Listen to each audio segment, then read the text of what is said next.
तंत्र की कहानी आलसी ब्राह्मण। बहुत समय की बात है, एक गांव में एक ब्राह्मण अपनी पत्नी और बच्चों के साथ रहता था। उसकी जिंदगी में बेहद खुशहाल थी।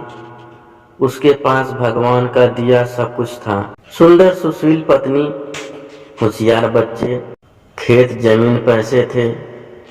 उसकी जमीन भी बेहद उपजाऊ थी, जिसमें वो जो चाहे फसल उगा सकता था। लेकिन एक समस्या थी कि वो खुद बहुत ही ज्यादा आलसी था, कभी काम नहीं करता था।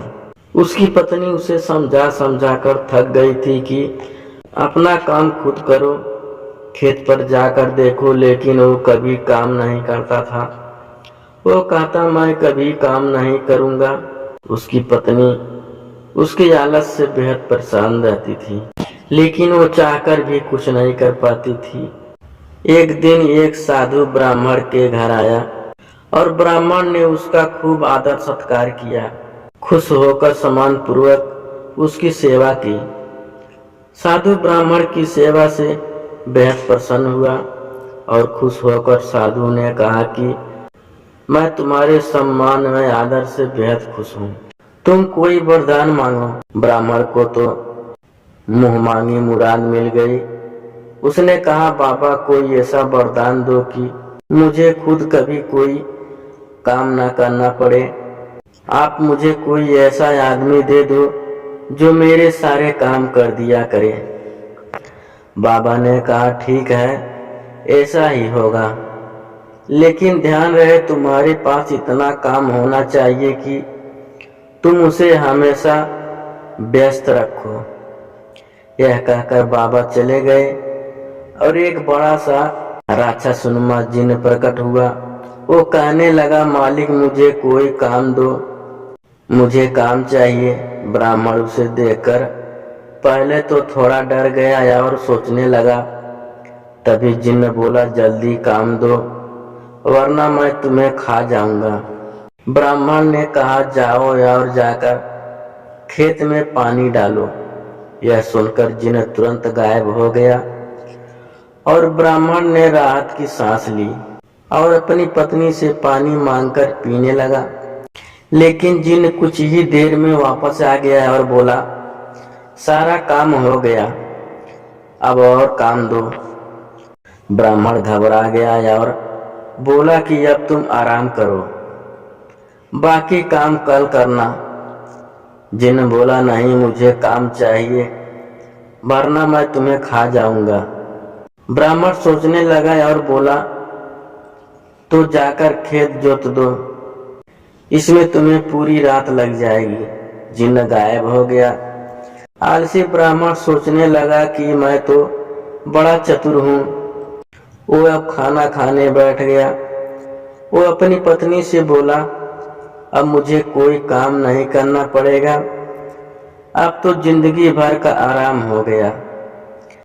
ब्राह्मण की पत्नी सोचने लगी कि कितना गलत सोच रहे हैं। इसी बीच वो जिन्न वापस आ गया और बोला, काम दो, मेरा काम हो गया, जल्दी दो वरना मैं तुम्हें खा जाऊंगा।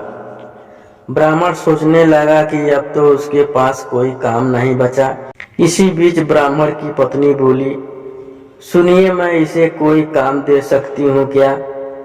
ब्राह्मण ने कहा, दे तो सकती हो, लेकिन तुम क्या काम दोगी? ब्राह्मण की पत्नी ने कहा, आप चिंता मत करो, वो मैं देख लूंगी। वो जिन्न से मुक्ति होकर बोली, तुम बाहर जाकर हमारे कुत्ते मोती की पूंछ सीधी कर दो। ध्यान रहे, पूंछ पूरी तरह से सीधी होना चाहिए। जिन्न चला गया। उसके जाते ही ब्राह्मण की पत्नी ने कहा, देखा आपने, आलस कितना खतरनाक हो सकता है। पहले आपको काम करना पसंद नहीं था और अब आपको अपनी जान बचाने के लिए सोचना पड़ रहा है कि उसे क्या काम दूं। ब्राह्मण को अपनी गलती का एहसास हुआ और वो बोला, तुम सही कह रही हो, अब मैं कभी आलस नहीं करूंगा। लेकिन अब मुझे डर इस बात का है कि उसे आगे क्या काम देंगे। यह मोती की पूंछ सीधी करके आता ही होगा। मुझे बहुत डर लग रहा है। हमारी जान पर बनाई, अब तो यह मुझे मार डालेगा। ब्राह्मण की पत्नी हंसने लगी और बोली, डरने की बात नहीं, चिंता मत करो, वो कभी भी मोती की पूंछ सीधी नहीं कर पाएगा। वहां जिन लाख कोशिश के बाद भी मोती की पूंछ सीधी नहीं कर पाया। पूंछ छोड़ने के बाद फिर टेढ़ी हो जाती थी। रात भर वो यही करता रहा। ब्राह्मण की पत्नी ने कहा, अब आप मुझे वादा करो कि कभी आलस नहीं करोगे और अपना काम खुद करोगे। ब्राह्मण ने पत्नी से वादा किया और दोनों चैन से सो गए। अगली सुबह ब्राह्मण खेत जाने के लिए घर से निकला तो देखा जिन्न मोती की पूंछ ही सीधी कर रहा था। उसने जिन्न को छेड़ते हुए पूछा, क्या हुआ, अब तक काम पूरा नहीं हुआ क्या? जल्दी करो, मेरे पास तुम्हारे लिए और भी काम है। जिन्न बोला, मालिक मैं जल्द ही यह काम पूरा कर लूंगा।